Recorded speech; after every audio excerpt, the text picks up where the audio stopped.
Hello welcome back to my channel. ഇന്ന് ഞാനൊരു special മുട്ടയപ്പത്തിൻ്റെ റെസിപ്പിയാണ് കേട്ടോ കാണിക്കുന്നത്. ഈ ഒരു കൂട്ട് വെച്ചിട്ട് മുട്ടയപ്പം ഇതുവരെ ശരിയാവാത്തവർക്ക് വരെ നല്ല പെർഫെക്റ്റ് ആയിട്ട് തന്നെ കിട്ടും. കുറച്ചൊരു സ്പെഷ്യലായിട്ടുള്ളൊരു മുട്ടയപ്പമാണിത്. നല്ല ഈസി ആയിട്ട് ചെയ്യാം.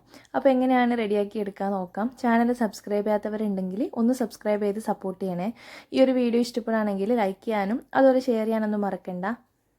ആദ്യം തന്നെ ഒരു ബൗളിലേക്ക് നമുക്ക് ഒരു കപ്പ് പച്ചരി ചേർത്ത് കൊടുക്കാം. സാധാരണ നമ്മൾ ദോശക്കൊക്കെ എടുക്കുന്ന ആ ഒരു പച്ചരി ഉണ്ടല്ലോ, അത് ഇപ്പോൾ ഒരു ബൗളിലേക്ക് ചേർത്ത് കൊടുത്തിട്ടുണ്ട്. ഇനി ഇതിലേക്ക് ഒരു 1/4 കപ്പ് നേരിയ അരി ഉണ്ടല്ലോ, നമ്മുടെ നെയ്ച്ചോറിൻ്റെ അരി, ജീരകശാല എന്ന് പറയുന്നത്, അതൊരു 1/4 കപ്പ് ചെറിയ അരി അത് ചേർത്ത് കൊടുക്കാം.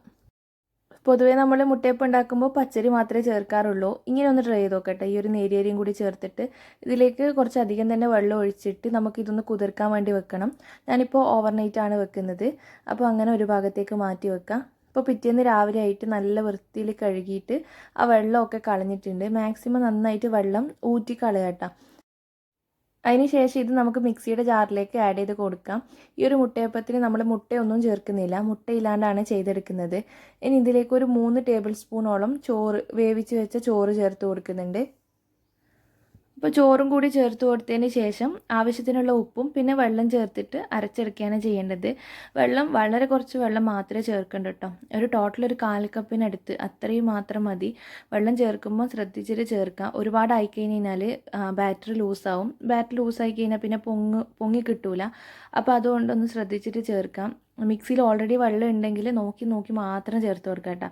മിക്സി അടിച്ചു വെച്ചിട്ട് നമുക്കൊന്ന് അടിക്കാൻ നോക്കാം. അപ്പോൾ നല്ല കട്ടിയായിട്ട് തീരെ അടിഞ്ഞ് വരുന്നില്ല എന്നുണ്ടെങ്കിൽ മാത്രം 1-2 ടേബിൾ സ്പൂൺ വെള്ളം ചേർക്കുക. ടോട്ടൽ ഒരു 1/4 കപ്പിനടുത്താണ് വെള്ളം ചേർത്തത്.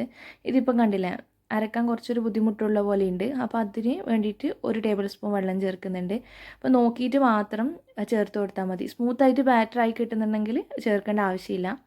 അപ്പോൾ വെള്ളം മാത്രം ഒന്ന് ശ്രദ്ധിക്കുക, ബാറ്ററി ലൂസാവാണ്ട് നോക്കാട്ടോ. അപ്പോൾ അരച്ചെടുത്ത ബാറ്റർ നമുക്കൊരു ബൗളിലേക്ക് മാറ്റാം. അതിൻ്റെ ആ ഒരു കൺസിസ്റ്റൻസി ഇങ്ങനെ ഒഴിക്കുമ്പോൾ നിങ്ങൾക്ക് മനസ്സിലാകുന്നുണ്ടാവും. നല്ല ലൂസായിട്ട് അങ്ങനെ പോകുന്നില്ല, നല്ല കട്ടിയിലുള്ളൊരു മാവായിട്ടാണുള്ളത്. ഈ ഒരു രീതിയിലാണ് വേണ്ടത്. എന്നിട്ടൊന്ന് തവി വെച്ച് മിക്സാക്കി എടുത്തതിന് ശേഷം നമുക്ക് ഇത് ചുട്ടെടുക്കാം.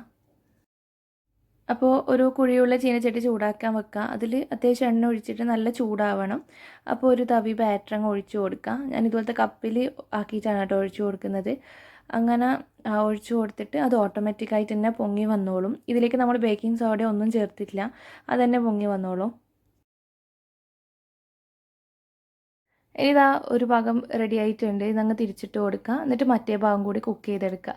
ഇങ്ങനെ തന്നെയാണ് എല്ലാം കുക്ക് ചെയ്തെടുക്കുന്നത്.